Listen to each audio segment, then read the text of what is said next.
morning everyone, welcome to the latest edition for FLE TV. Myself and Tom, we're up practicing for our British Championship qualifiers, which are happening next weekend at Orchard Place Farm in Kent. It's a bit of a drive, but we came up on Friday night, had a walk around the lake, and then we started fishing yesterday morning. Yesterday we tried all different tactics. The wind was blowing northeasterly. I actually sat on a feeder and on the float and on the pole.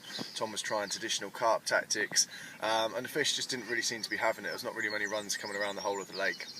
However, last night the wind dropped and we managed to get some fish feeding, fishing over spod mix, which I'll show you in a second, and solid PVA bags, really tight to the island in real shallow water actually, which is quite strange, but that's why we come up and practice these events.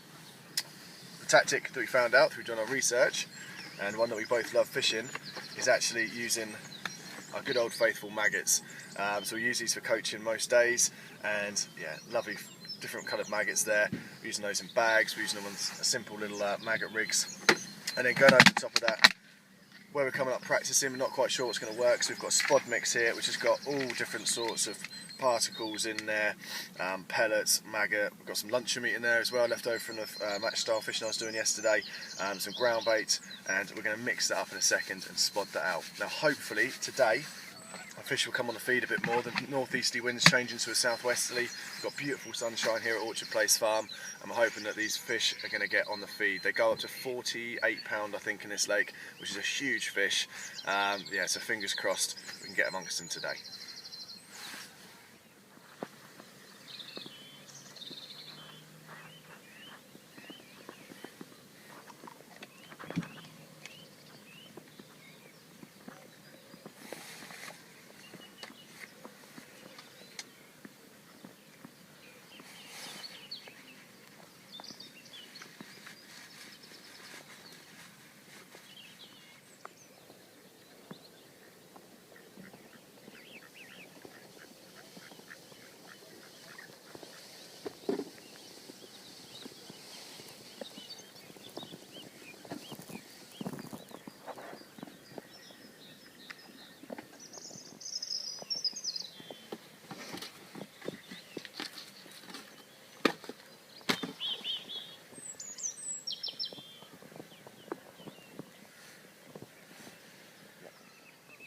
We're just going to quickly now run through the rig that we've had a couple of fish on since changing over.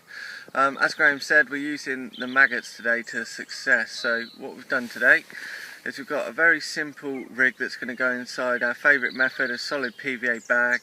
You can see it's just got a single grain of plastic sweet corn on the end with a size 10 mugger, and what we've done is we've actually hidden a little size 14 barbless match hook within the piece of fake corn there, and we're just going to hook on 3 maggots onto that hook, pull it back down into the corn so it's hidden, the point's not going to catch in the fish at all, and that way we're going to have a piece of plastic corn just critically balanced with the maggots drifting around on top, and hopefully the fish are going to come in, they're going to see the colour from the corn, also the colour from the maggots and the movement, and I think that's what's getting them to just drop down and have that feed today.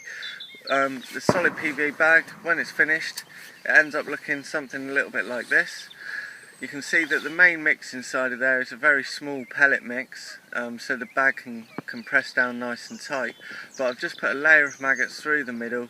We've also got a bit of liquid betaine in there just to sweeten things up a little bit as well, and yeah, it seems to have done the damage since we changed over. We've had 2 fish now on this tactic, so hopefully with the sun coming out we can get the rods back out and hopefully have a few more today.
Nice mid-20 mirror for our practice session.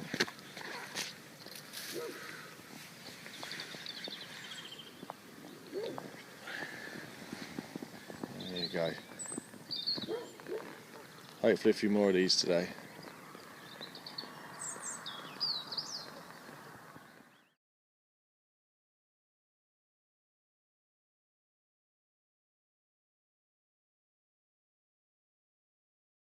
Okay everybody, well we're back at 4 Life Experiences, back at the FLE fishery.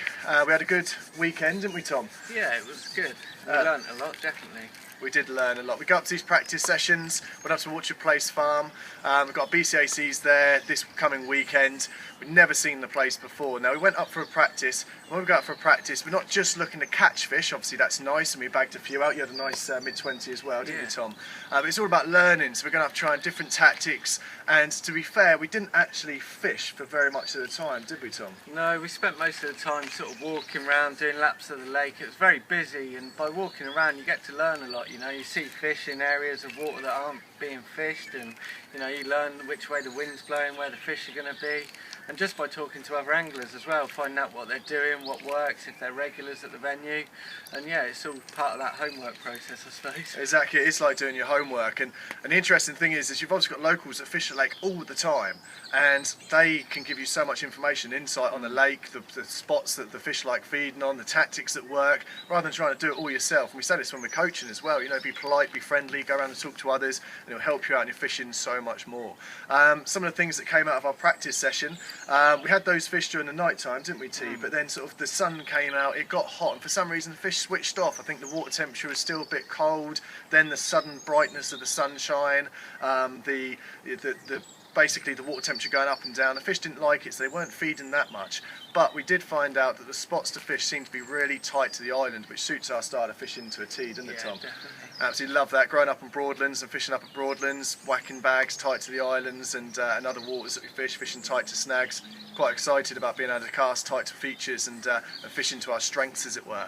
The other thing that came out of it is it seems as though it's a maggot-dominated water. We tried boilies. There was other people on the lake fishing boilies. Didn't really work that well.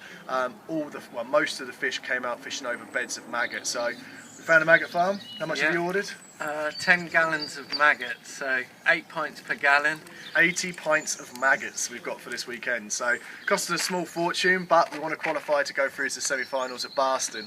And then we also were thinking we want to give ourselves an edge, because other anglers are going to be fishing with maggots. We want to give ourselves an edge over everyone else. So maggots is a natural bait. The fish are obviously loving being on the naturals, especially this time of year when the naturals are coming out into the water system.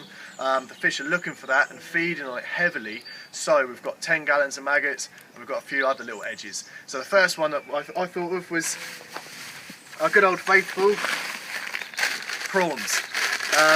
These are going to be absolutely go a treat with our maggots, aren't they, Tom? Yeah, definitely. You know, a nice food source for them. We've got these little prawns in there. There's also quite a few small carp in the lake, like tiny little fry like this, about, I don't know, 6 ounces. So these are going to be a bit more of a mouthful. And when those big fat carp come on the feed, we're hoping that they're going to love rooting around and think of these as a big natural larder of food and get onto our prawns. And I'm pretty sure other people won't be having that in their spod mix. And then Tom came into work, well actually you texted me, didn't you? And you're like, I've got a cunning plan.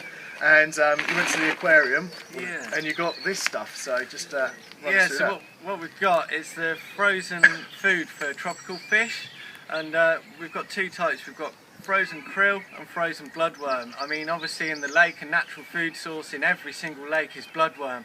The fish can find bloodworm, you know, where humans wouldn't be able to. They've got such a good sense of smell for natural food, and we're just trying to replicate what they're going to be naturally eating. So we've got these frozen blocks. Our plan is to use them by threading them down the rig. Hopefully then when they go out into the water, within a few minutes they're going to dissolve, leave a lovely pile of natural food right over the hook, covering up the hook as well, hiding the shine. And yeah, we're hoping it's just going to give us that little edge over everyone else that's there just using maggots. We're going to have the maggots, plus we're going to have these other little edges that hopefully will put extra fish on the bank and mean we qualify through to Barston. And talking about qualifying, Tom, we've obviously got, we want to get in the top 3 weight-wise, wait over the weekend to actually go through to the semi-finals, but there is something called a wild card as well, and that's for the biggest carp caught during all of the qualifiers. You get the wild card slot through to the semi-finals. Now this lake has got fish up to just under 50 pounds in it.